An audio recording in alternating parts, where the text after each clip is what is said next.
Todos los estiramientos puntuales serán tratados con el electrodo de cobre. En su empleo debe hacerse coincidir el punto de aplicación con el centro de los abultamientos o de las zonas hundidas.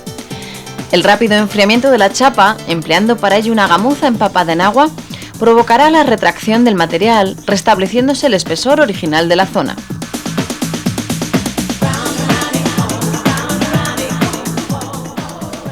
El electrodo de carbono se empleará, en este caso, para conformar el leve sobreestiramiento que afecta a toda la zona dañada. Su aplicación se realizará deslizando el electrodo por la superficie, siguiendo una trayectoria en espiral y enfriando a continuación para conseguir los fines perseguidos.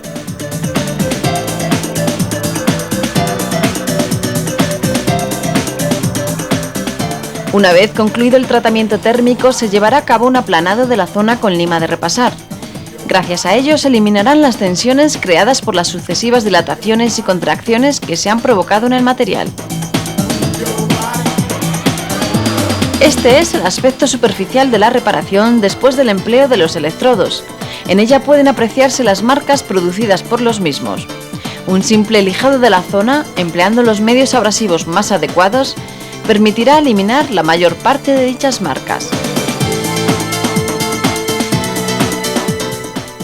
Una comprobación final de la superficie trabajada, a fin de cerciorarse de la ausencia de deformaciones que puedan ser corregidas por el chapista, dará por concluida la reparación de la pieza. Gracias al acabado obtenido en el área de carrocería, el pintor no encontrará dificultad en la aplicación del proceso de pintura. Debido a ello, la cantidad de productos de relleno que debe aplicar será mínima, facilitando así la obtención de los estándares de micraje requeridos.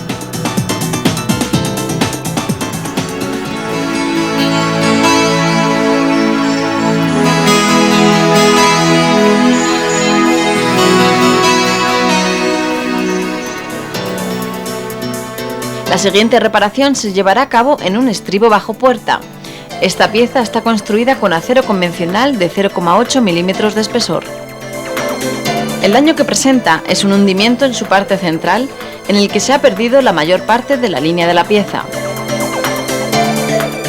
Esta zona presenta una configuración cerrada y por tanto sin acceso a la cara interna con las herramientas de trabajo.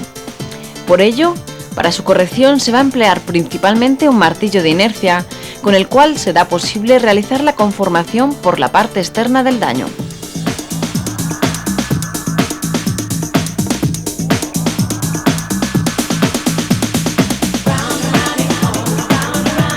Para el empleo de esta herramienta y con el fin de posibilitar la soldadura de los apliques que se emplearán para la extracción, la superficie de trabajo debe encontrarse en chapa viva.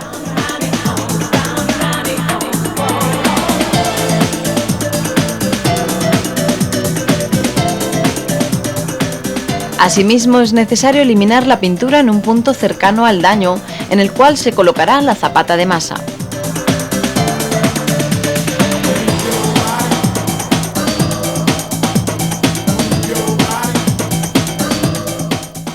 Con un peine de siluetas, es posible copiar la forma original en una zona no deformada del estribo del vehículo. Colocando el peine sobre el daño se comprobará fácilmente la magnitud del mismo. En primer lugar, deben extraerse las zonas de mayor resistencia, las cuales suelen ser por su geometría las líneas o quebrantos hundidos. Para realizar esta operación de una forma precisa y rápida, se soldarán hileras de arandelas aplicando el martillo de inercia sobre ellas con la ayuda de un pasador. Se comenzará por los extremos del daño, alternándose a cada lado hasta llegar a la zona más hundida. Para ello se emplearán tantas hileras como sea necesario. Seguidamente se tratarán puntualmente esas pequeñas zonas que aún se encuentren hundidas dentro del quebranto. Una vez conseguida la línea de la pieza, se podrán tratar las zonas planas. Para ello, se aplicará el martillo de inercia en los puntos que sea necesario y tratando la deformación de una forma progresiva. A la vez que se ejerce tracción, se golpeará con el mazo de goma o con el martillo de repasar, dependiendo de la zona, para eliminar las tensiones que pudieran existir. La acción conjunta de ambas herramientas ofrece una mayor conformación del daño. La cantidad de deformación que se pretenda corregir en cada punto debe ser reducida, de lo contrario podrá originarse un estiramiento del material. Un simple lijado será suficiente para eliminar las marcas producidas en la soldadura de los apliques de tracción. Una vez concluida la conformación, se comprobará con el tacto el resultado de las operaciones realizadas. Las pequeñas protuberancias que puedan haber resultado en los puntos de aplicación se recogerán con la ayuda del electrodo de cobre. Asimismo, las zonas que hayan resultado ligeramente altas tras la conformación se podrán corregir con el martillo de repasar. Con el peine de siluetas podrá comprobarse el estado de la pieza después de realizar la conformación de la zona. Como puede observarse, no se ha obtenido la línea definitiva de la pieza, debiéndose realizar el acabado final con productos de relleno, preferiblemente soldadura blanda de estaño plomo. El proceso de estañado comienza con una limpieza general de la superficie, empleando un cepillo de púas de acero. A continuación se aplicará el líquido para soldar con un pincel. Este producto actúa como decapante, eliminando el óxido de la superficie para garantizar la adherencia del estaño plomo sobre la chapa. Se depositarán unas gotas en primer lugar, fundiendo la varilla de aportación con la ayuda de un soplete de fontanero. Esta pequeña cantidad de material se extenderá por la superficie hasta obtener una película uniforme que servirá de anclaje para el relleno posterior. Se aplicará estaño plomo en cantidad suficiente para rellenar todas las irregularidades. Para ello, se calienta la chapa a la vez que se funde la varilla. Es necesario controlar la cantidad de calor aportado para no provocar deformaciones en la pieza por dilatación del material.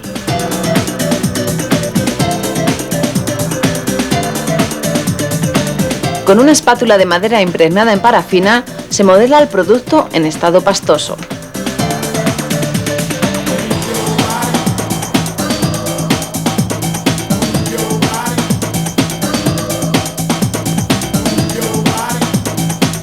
Una vez solidificado, se elimina el material sobrante con una lima de carrocero hasta conseguir la forma definitiva de la pieza. El relleno de la reparación con estaño plomo tiene grandes ventajas. En primer lugar, este producto presenta una gran adherencia sobre la chapa de acero, lo cual, unido a su elasticidad, evitará que en la zona reparada aparezcan fisuras o desprendimientos del material de relleno. El acabado final se obtiene mediante un lijado con máquina excéntrico-rotativa provista de un abrasivo de grano P100. La aplicación de un pasivador, compuesto por ácido fosfórico diluido en agua, neutralizará y eliminará los restos del líquido para soldar que podrían provocar el desconchado de la pintura que se aplique posteriormente.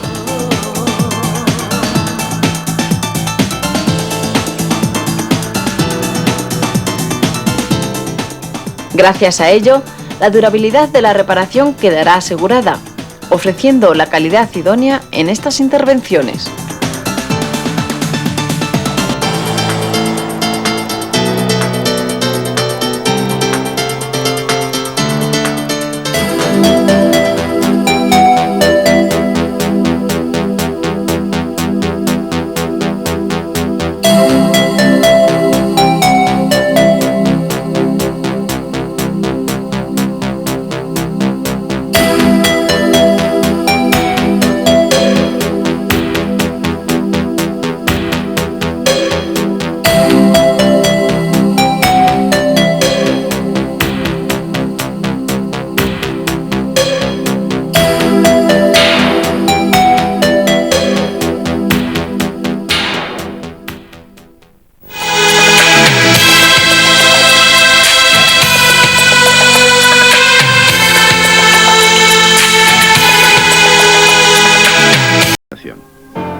Y pruebas exhaustivas con ayuda de las más avanzadas tecnologías han permitido que todos los elementos con incidencia en la seguridad ofrezcan un potencial tan elevado que en caso de que llegase a ocurrir un accidente, tanto peatones como ocupantes de nuestros vehículos y de contrarios resulten con las mínimas lesiones que la técnica actual permite.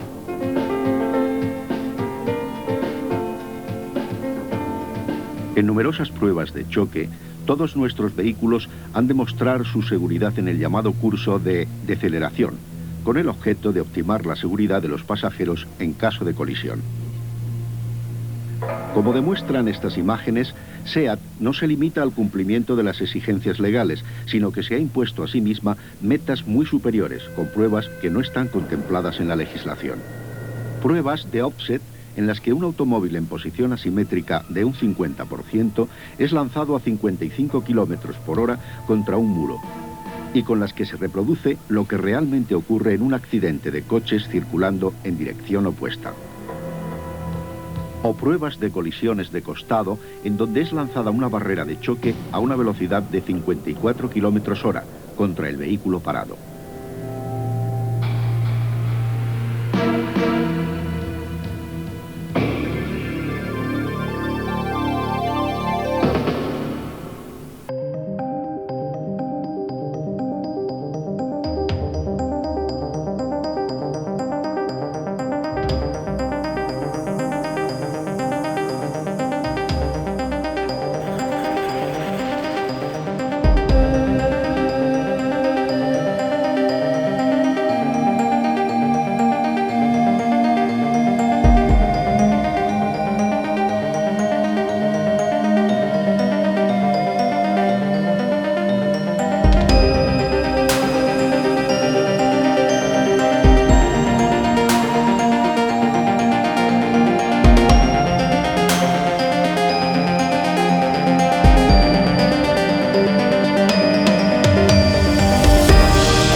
En la primera parte de este programa conoceremos la composición del equipo de medición, el diagnóstico del daño sufrido por la carrocería, así como la forma en que deben efectuarse los tiros de las partes dañadas con ayuda del estirador Caimán. La segunda parte está dedicada a la reparación de las partes dañadas, efectuando a continuación un diagnóstico final.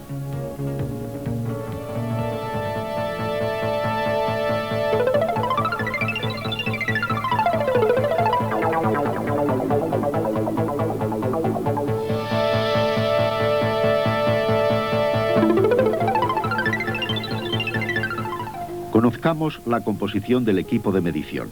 En primer lugar, el banco M8S, que cuenta con 4 pinzas de anclaje de la carrocería regulables en altura y anchura.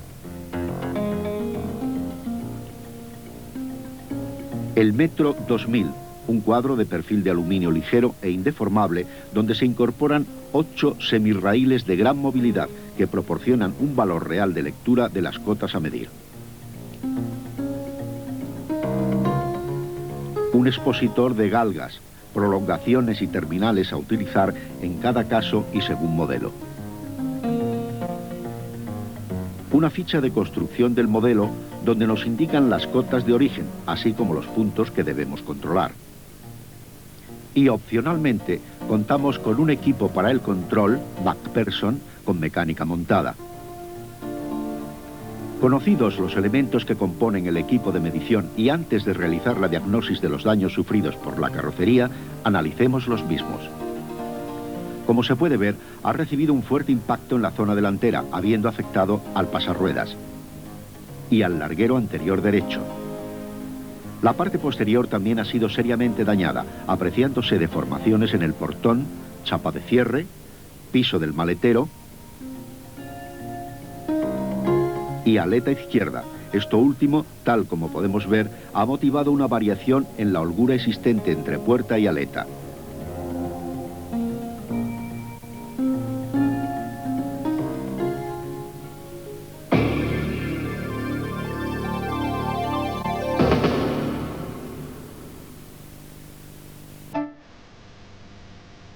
Analizados los daños sufridos por la carrocería, pasemos a conocer cómo se debe realizar la diagnosis con el equipo de medición. Previamente a la colocación de la carrocería sobre el banco M8S es necesario el ajuste de las pinzas de anclaje. Según medidas indicadas en la ficha, la distancia entre las pinzas debe ser de 1260 milímetros.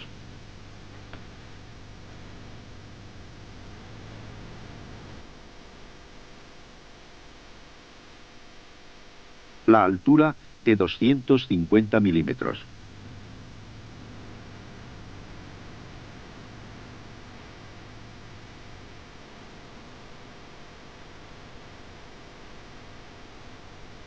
Y la anchura de 705 milímetros. En estas condiciones se inmovilizarán las pinzas, actuando sobre el eje excéntrico de fijación al banco en el sentido que marca la flecha.